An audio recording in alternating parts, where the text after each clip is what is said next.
What's the most effective climate action we can take as an individual following this conversation? Sarah, why don't we just ask Dr. Jane Goodall? This is the Earth Day Party Podcast with Shannon Burns and Sarah Christie. Get in, bestie. We're going to clean up the planet. Welcome back to another episode of the Earth Day Party. Hey, I'm Shannon. And I'm Sarah. Where we are diving into conversations with experts about the planet, sustainability, and what we can do to make a difference. That's crazy, right? Yeah. We even just said that. But today our episode is with Dr. Jane Goodall, which we did not even believe until we actually were speaking to her face to face. We started sending out interview requests months ago for the Earth Day Party podcast, knowing how busy Earth Month actually is for so many of these individuals. When we first heard back that it could potentially happen, I got the email and I was at the gym. I was actually on the Stairmaster Nice. training for the CN Tower climb for WWF Canada. And I stopped and ran home so I could answer immediately. I wanted the picture, Mrs. Doubtfire, help is on the way, dear. That was you running to answer this email? Yes. You couldn't even just answer it on the phone? It's like when you need the big screen for it? Yeah, the millennial thing. When you can't make a big purchase on your phone, I can't answer an important email on my phone. No, absolutely not. So we've just been patiently waiting. We also haven't told anyone that we are interviewing Dr. Jane. I don't even want to call her Jane. She's Dr. Jane. Dr. Jane. And she really lived up to our expectations in this conversation too. She is so well spoken, so graceful and lovely. And it was so wonderful that she took the time to talk to us. I don't even know what time zone she was in because she travels so constantly. And it's hard to feel connected through a screen. We saw that globally through the pandemic, but you just felt her warmth. It was like a hug. It was like a hug. Talking to her through the screen. Totally. And I hope that it feels that way for you as well when you're listening. But yeah, I really feel like we manifested this. We've been talking back and forth and texting back and forth. I saw a billboard with her face on it and I sent it to Sarah being like, okay, this is a sign from the world that we're going to talk to Dr. Jane Goodall. So I'm so glad that we got to. And anytime we were texting about it, we would go, when this happens. When manifest. So, yes, we're definitely manifestors. So, and it works. We talked to Jane Goodall. But for someone who is as busy as she is, and this being the Virgin Radio's first annual Earth Day Party, gosh, we are so grateful and feeling so fortunate that she was able to share her time because her voice is so powerful. Yeah, such an expert in it. For anyone that doesn't know who Dr. Jane Goodall is or needs a refresher, do you want to dive into her bio? Yeah. Dr. Jane Goodall, founder of the Jane Goodall Institute and UN Messenger of Peace, is a world-renowned ethologist and conservationist, inspiring greater understanding and action on behalf of the natural world. The discoveries that chimpanzees made and used tools forever shaped our understanding and our relationship to the rest of the animal kingdom. And that was all Jane. So this transformative research continues today as the longest-running wild chimpanzee study in the world. Jane's work builds on scientific innovation, growing a lifetime of advocacy, including trailblazing efforts through her international organization of 24 Jane Goodall Institutes, which advance community-led conservation, animal welfare, ongoing research, and care for captive chimpanzees. Community is a big one, which we're going to get into. That's kind of been a theme throughout so many of these conversations, but that's also a little teaser for our conversation with Jane. So now Jane Goodall's Roots and Shoots, founded in 1991, it empowers young people of all ages to become involved in hands-on projects of their choosing, and it's active in 70 countries, a hero on Earth. Today, Jane travels approximately 300 days each year, which again, can't stress enough how grateful we are for her time, inspiring audiences worldwide through 2 speaking tours, media engagements, written publications, and a wide array of film, television, and podcast episodes. She's the author of many books for adults and children, and her latest publication, The Book of Hope, A Survival Guide for Trying Times, has been translated into more than 20 languages. And you would think that she would be slowing down at her age of just turning 91 years old, but that I feel like has only made her keep going even stronger. So she just celebrated her 91st birthday, and she celebrated it by encouraging us to do something kind for nature. So join us in a conversation about her environmental journey, individual impact, and the power of community. Here it is, our conversation with Dr. Jane Goodall. Woo! Hello. Hi. Hi. How are you doing? I'm doing fine. This is the last call on a tour around North America, USA, and Canada. Oh, wow. Incredible. My name is Shannon. I'm Sarah. It's such an honor to be speaking with you. Yeah, thank you so much for taking the time. It's great speaking with you. Yeah, and we wanted to wish you a happy belated birthday. Oh, thank you. You're so welcome. So, having lived the extraordinary life that you've lived, how is your relationship with the planet right now since the start of your whole environmental journey? My relationship with the planet, I do my little bit and I try to inspire other people to do their little bit because the planet is in a real dark stage. We've harmed the planet so much. We've destroyed so much. We've polluted. And it's, we're almost at a crossroads. So my tours are really directed towards growing our youth program, helping young people understand what they can do as individuals and the difference it makes collectively. What do you wish more people understood about our human connection to nature and wildlife? Well, I think so many people have become so divorced from the natural world. They're on their cell phones and their laptops. And, I see people walking through a beautiful place and they're just like this. They're not looking around them at all. And what people must realize, it's not only that we actually are part of the natural world, but we depend on it. We depend on it for food and water and clothing and everything.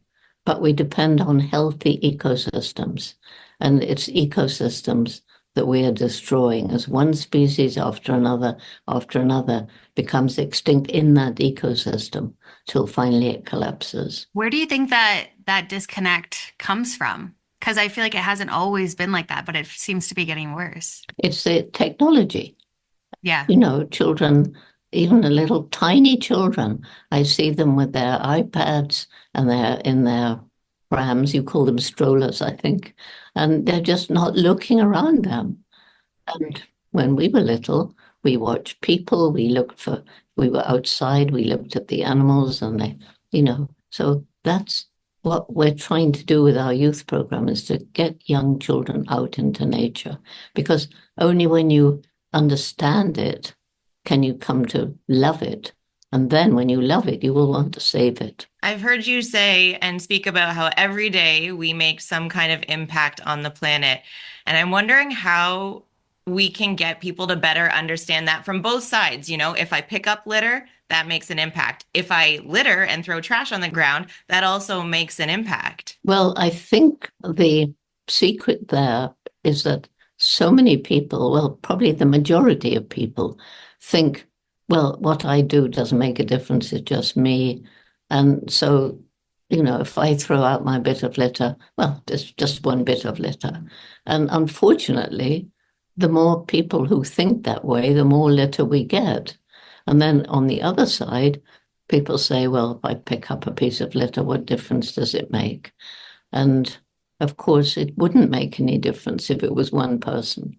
But when millions of people all pick up even one piece of litter, collectively it makes a big difference. There was a little boy of 7 in Burundi, a little African boy, and I gave a talk to the school, and I was talking about actually the littering. And afterwards he came up to me with big eyes and he said, if I pick up a piece of litter every day, I will make a difference, won't I? And I said, yes, and suppose you persuade 10 of your friends to pick up a piece of litter every day. And his eyes got even wider. And he said, oh, that would make a big difference. And I said, yes, and all your 10 friends could get 10 of their friends. So the message went home.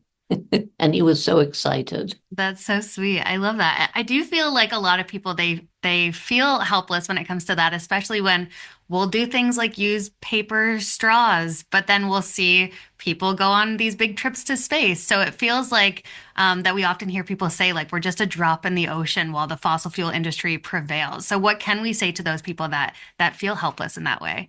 Well, I talk about it quite a lot. There's exploring space for a planet where we can, propagate our own human species, spending billions of dollars like Elon Musk does. And then why not spend those billions on saving the one home we have? It's so important to save this home. And the biggest difference between us and other animals is the explosive development of our intellect. But whereas we're the most intellectual creature that's ever walked the planet, we're not the most intelligent. Because if we were intelligent, we wouldn't be destroying our only home. Yeah, and knowing that you travel so much and you are as busy as you have been your whole life, do you have any tricks that you personally do when you're traveling to kind of keep the environment in line? Well, I do my best, especially staying in hotels. There's lots of things you can do, like never have maids come in and clean, so I don't have any changes of sheets or towels. I don't use the plastic liners in the waste bins. I try and find some paper bag and put my waste in that. Uh, turn off the lights and don't waste water. And I take a piece of soap all the way around with me, things like that. Do you get a lot of downtime? What do you like to do in your free time? Free time? Yeah. What is that? I thought that might be your answer. Yeah. I mean, yes, it's not back-to-back lectures and interviews, but there's maybe, I would say, 80 emails come in a day from all over the world. So, I can't keep up with it. So no, there isn't any free time, except when I'm asleep. So that's important. It's important to make time for that, for sure. In your book, The Book of Hope, I grabbed a quote from it. You wrote, "It has become increasingly clear that conservation efforts will not be successful and sustainable unless local communities benefit in some way and become involved." I'm wondering, do you know of any communities that have really exemplified that from going hand in hand? Oh, totally. So it was back in the mid-80s that I realized that right across Africa, forests were being cut down and chimpanzee numbers were decreasing. So I went to visit the sites where the chimps were being studied. I learned about what was affecting them. But at the same time, I learned how so many of the people living in and around chimp habitat were struggling to survive. There was crippling poverty, lack of good health and education facilities. And it all came to a head. I flew over the tiny Gombe National Park in Tanzania, where I began research in 1960.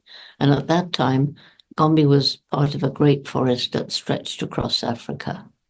And when I flew over in the mid-80s, I was shocked to see the forest was there in the national park and all around the hills were bare. And it just hit me then. These people are cutting down the trees to survive because they need money for food, money to feed their family from charcoal or timber or to make more space to grow more food. And if we don't help them find a way of making a living without destroying their environment, we can't save chimpanzees, forests, or anything else. So we began the Jane Goodall Institute's method of true community-led conservation. And so asking them what we could do to make their lives better, grow more food, better health and education.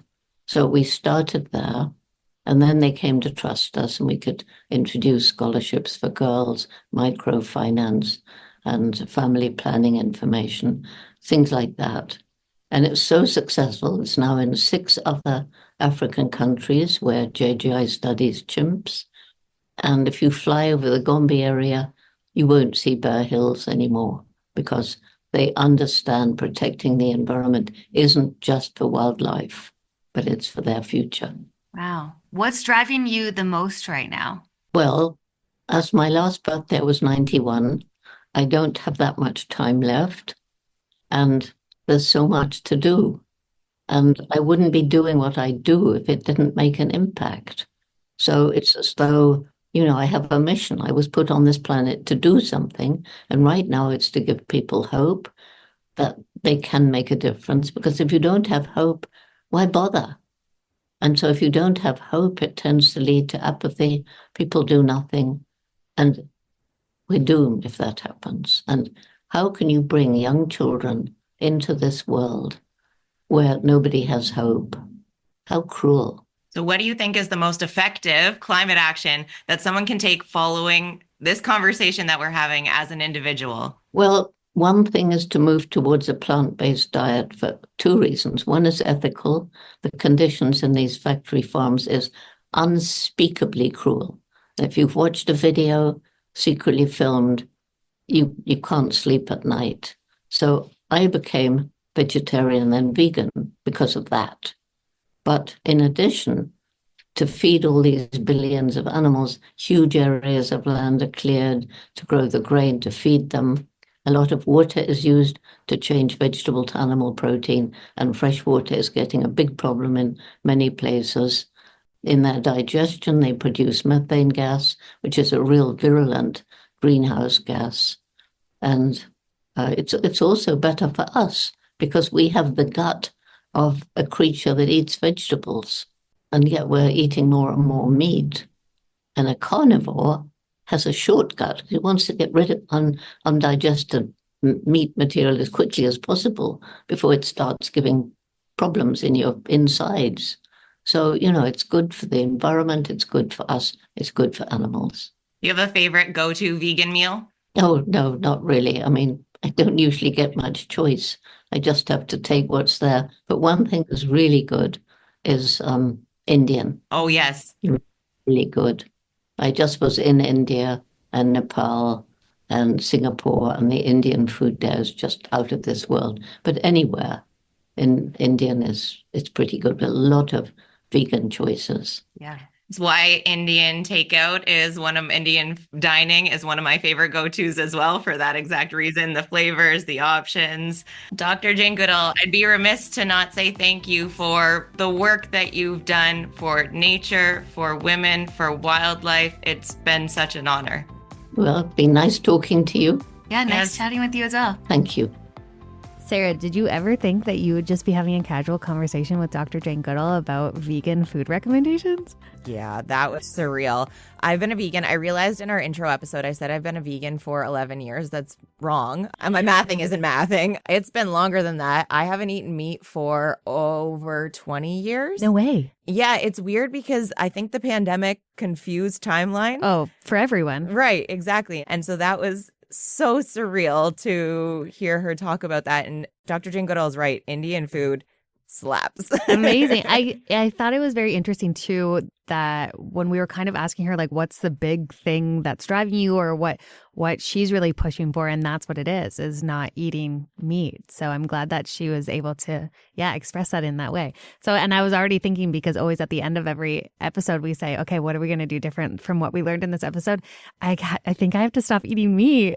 You're in a good position to do it. Food innovation has come so far. So thinking back to over 20 years ago when I stopped eating meat, the options on menus were always like French fries or a portobello mushroom that would be kind of seasoned. And I mean, this is very dependent on where you are. Of course, if you're in certain communities or certain cities that are not as accessible to bigger grocery stores, I understand there is a difference. But most places have options now. And I have no excuse. We live in Toronto, which is you can get any sort of food any time of day. So what was a big takeaway for you from this conversation?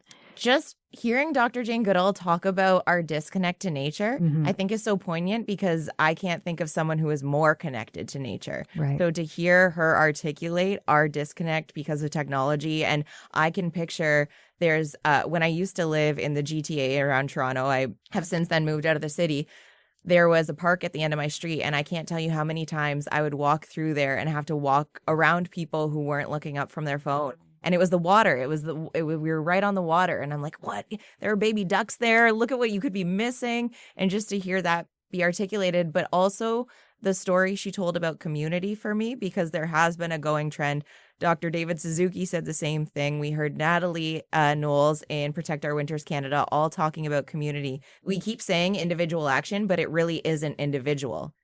Because what you do inspires someone else. Totally. And I loved that story that she talked about picking up litter. And I think that's what will really stick with me as well, is that if you can inspire 10 people to do it, then they can inspire 10 people and you can go on from there. So really just going out and picking up garbage or just doing your little bit, it really does make a difference, even though it might not feel like that. So you said, what are you going to try and do differently? You said Yes. you're going to try and Eat less meat. Okay. That's my promise that I can give, but definitely more plant-based meals for sure. I want to give a shout out though to you, because what did you just welcome into your house? Because you've been talking about wanting to do this for a lot of episodes, the trash picker upper. Yes, I got myself a little trash claw, and that is what I'm planning on doing this weekend, is going to go pick up some trash around my neighborhood. So I'm putting my money where my mouth is. Yep. Yeah, for sure. But you're getting off your step machine. I'll get off my walker. Yeah, my walking pad. Yeah, that's what it's called, the walking pad. That's where I've been doing a lot of my walking these days. But you know what? I'm going to get outside this time and not just do it while I'm watching movies and things. So any other takeaways, or what are you going to change? Definitely be more mindful about there's been a few episodes that have made me think about this, leaving my phone at home when I go for walks. Oh, yeah. And I bring it honestly because I want to take pictures. Yeah. But maybe I need to get a camera or something. But it does get distracting, of just being more present in nature, kind of what we talked about with Dr. Andrew Day as well in the Parks prescription program, just leaving your phone at home and strengthening our relationship with nature. There are trees in my backyard. I don't even know what kind of trees they are. Why do I not know what kind of tree is growing in my backyard? I should know that, because that's how you know how to take care of it and what it might be doing to the soil. So definitely just trying to work on my understanding and relationship with nature. But okay, so Dr. Jane Goodall has published so many books, but the one I wanted to mention, because we were talking about plant-based eating, is called Harvest for Hope. Her books all have a theme. Obviously, she is the international messenger of hope. So there's Reason for Hope, Seeds for Hope. Harvest for Hope talks a lot about plant-based eating. Okay. And in true Dr. Jane Goodall fashion, it is a very positive, inspiring book that I can't recommend enough. Nice. Okay, so if you also are trying to be more plant-based, that's a good one to check out. I'll check it out myself. Any last thoughts on Dr. Jane Goodall before we say goodbye? Just how thankful we are for this time and for this conversation. Kind of what we talked about with Dr. David Suzuki. When you see someone who's 89 years old, who had just celebrated his 89th birthday, Jane just celebrated her 91st birthday. How selfless are they to not slow down? Totally. And we owe it to them to listen and learn from what they're offering. Yeah, that part where I said I asked her what she does in her downtime, and she said, downtime? Yeah. What do you mean, time off? Which is insane. Any 91-year-old, you would not expect to still have that mindset. So yeah, she's truly incredible. We're just beaming over here. Thanks so much for listening. I'm Shannon. And I'm Sarah, and thank you so much for coming out to the Earth Day party. Earth Day Party podcast is in support of WWF Canada. Help protect wildlife and fight climate change during Earth Month with a gift to WWF Canada. You can give now at wwf.ca/earthmonth.